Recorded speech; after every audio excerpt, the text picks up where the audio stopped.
Ang napili kong talakayin at gawan ng komentaryo sa podcast na to ay ang dokumentaryong Mga Lihim ng Pamilya ni Rizal ng mamamahayag na si Howie Severino. Para sa akin, ito yung mas nakapukaw nung atensyon ko patungkol sa buhay ni Rizal. Lalong-lalo na sa pagkakaunawa ko kung ano nga ba yung implikasyon nun sa kanya. Kahit pa side stories lang ni Rizal yun, side stories ni Rizal dahil hindi lang kasi may epekto yun sa buhay niya, sa buong buhay niya. Sa palagay ko naman is nagkaroon din yun ng impluwensya sa buong pagkatao niya, lalo na yung pagkakakulong ni Doña Teodora.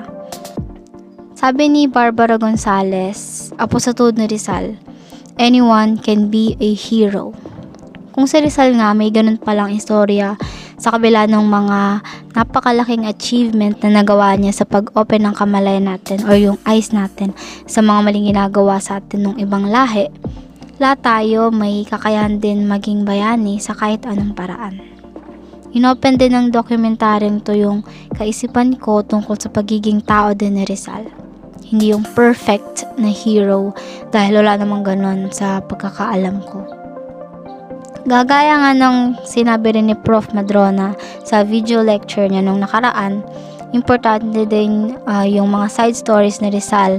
Hanbawa na lang yung love story niya and yung sa kwento ng mama niya kasi doon natin marirealize na tao din pala si Rizal, may ganung istorya din pala siya.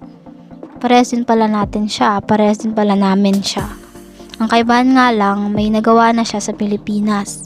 And kaya ko rin naman gawin yun sa ibang paraan ngayon sa henerasyon ko.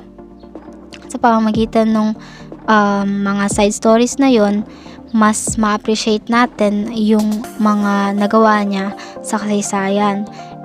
And mas magiging interesado din tayo pag-aralan yung mga lesson nung nakaraan para hindi na natin ulitin sa hinaharap. May kasabihan nga, those who don't know history are destined to repeat it. Ni George Santayana, syempre, wag lang din puro trivia and mga side stories lang. Syempre, yung connection ng side stories na yon, yung hanapin natin kagaya nung sabi ni Prof. Madrona dati. Yung nakaraang lesson. And yun lang yung magiging inspirasyon natin pag-aralan kung ano yung mismong nangyari sa kasaysayan at paano natin maintindihan yon ng malalim at kung ano nga ba yung kahalagahan ng mga yon sa hinaharap at sa kasalukuyang sitwasyon ng Pilipinas.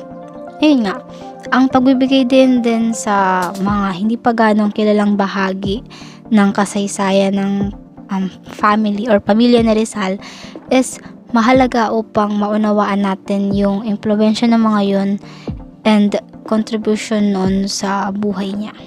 Isa pa, ang ganitong uri din ng dokumentaryo is nagpapalalim sa pagkakaintindi or pagkakaunawa natin sa history ng bansa natin and nagbibigay din to ng mas daan sa mas malawak at mas matalinong pagbibigay ng halaga or pagpapahalaga sa kultura at identity natin bilang mga Filipino.